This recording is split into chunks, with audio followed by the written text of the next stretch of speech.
getting a little warm. There's the spacer.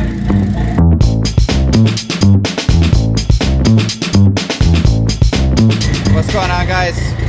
We went ahead and did some fresh runs for today because the weather is a bit different today. So here are our base numbers for today without the intake manifold spacer.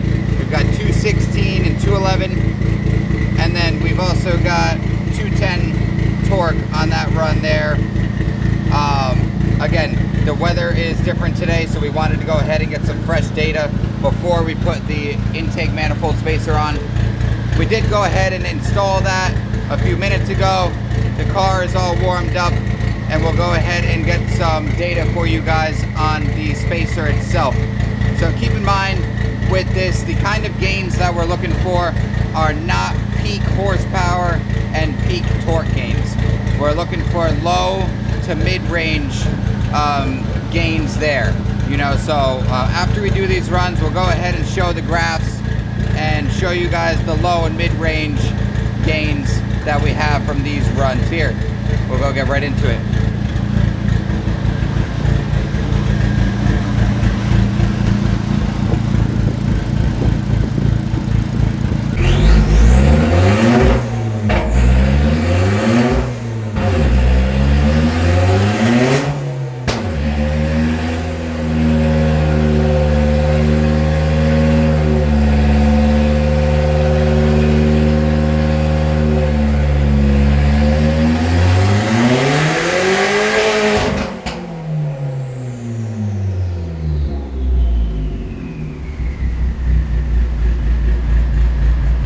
Alright guys, so that was our first run there.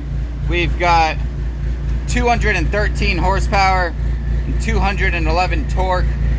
Again, we're not looking for peak gains on this. We are looking for low and mid-range power. So I will go ahead and do one more run for you guys, and we will compare the graphs at the end.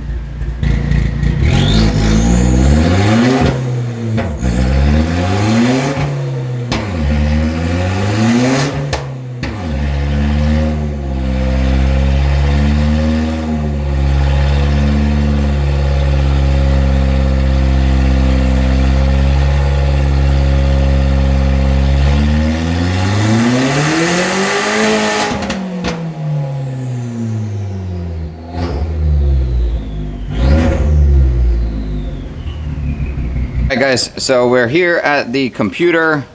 We wrapped up the dyno runs for the intake manifold spacer. As you can see here, we've got the pink as the intake manifold spacer and the blue without the spacer. Keep in mind that we do have the ported manifold prior to this, and we did show you the gains for that. So these gains here are strictly just for the intake manifold spacer itself. So I am zoomed in here on our mid-range. Right about 4K here was our biggest peak point, but you can see our manifold spacer was above above the run for the no spacer on both torque and horsepower by just a bit. We did have a 9 foot-pounds of torque gain around 4K RPM, and we had about a 7 horsepower gain again at the 4,000 RPM mark. So with our intake manifold spacer, you can expect numbers similar to ours. Again, everybody's car is different. We do try and fine-tune your vehicle to the best of our ability. Now we are going to install our throttle body spacer and try and show you guys the gains from that. The intake manifold spacer and everything that was previously done will be staying on the vehicle. We're just trying to show you guys these small increments. And then after the throttle body spacer, we are going to go ahead and try and max the car out on the stock turbo before we go ahead and make some bigger changes. So we will see you guys when we get the other spacer installed and get some runs in there for you. Alright guys, so we are going to go ahead and do a fresh run right before we put the throttle body spacer on. We already did some testing prior to this, but we backtracked a little bit just because we want to confirm the gains that we had. So just to clarify, this is with the ported intake manifold and the intake manifold spacer only. We do not have the throttle body spacer on yet. So this is just to gather data before we put that on.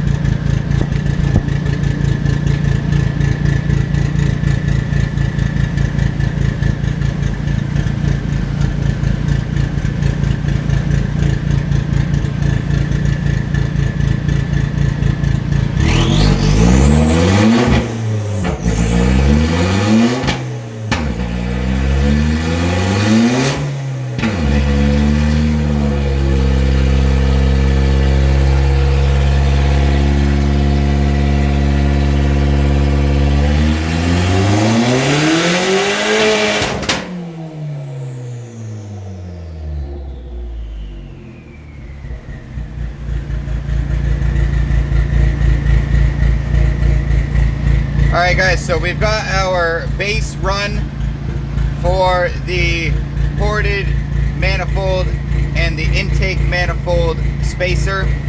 We will go ahead, let the car cool down, put the throttle body spacer on, and compare those graphs for you guys.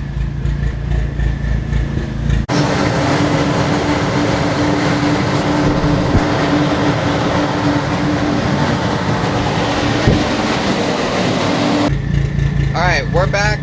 We've got the car warmed up. Throttle body spacer is in, and we've got the dyno ready to go. To clarify, this is with the throttle body spacer, the intake manifold spacer, and the ported manifold. We're trying to show you specifically the gains that we are getting from the ported manifold and the intake manifold spacer, and the jump to adding the throttle body on top of that.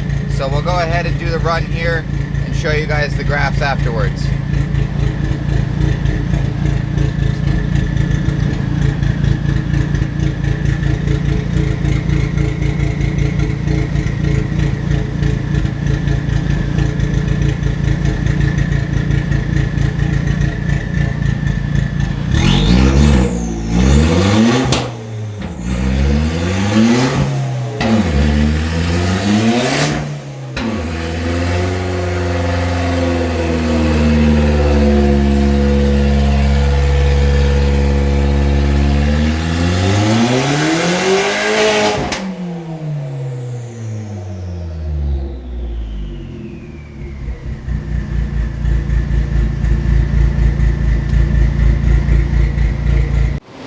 Alright guys, so we went ahead and wrapped up the run on the throttle body spacer there. We've got the graph pulled up here. I'll go ahead and put our previous run with the ported manifold and just the intake manifold spacer. As you can see, that did populate a bit lower, so we did see some gains with that throttle body spacer. I will go ahead and try and find our biggest point here. Seems about accurate there. And between the two, so just to clarify, the green lines are with the throttle body spacer, intake manifold spacer, and ported manifold, and the blue line is with just the ported manifold and intake manifold spacer. So we're trying to show you guys the gains that you can expect from the throttle body spacer on top of these parts. We've got a 16 foot-pounds of torque gain between them, and right about a 12 horsepower gain just from throwing on that throttle body spacer there. Again, before we recorded these runs for you guys here, we did do some testing and we saw these numbers looked really good, so we wanted to take them back off, get some more runs in and some proper testing for you guys, and show you guys the accuracy of this which it is showing consistent on our side. So now that we've got the gain sorted for all of our spacers and the ported manifold and all of the other parts that we've thrown at the car, we're gonna go ahead and turn the tune up and try and max this thing out on the stock turbo. And after that, we'll be throwing some more parts at it as well. But we'll go ahead and show you guys the gains that we can reach on the stock turbo setup.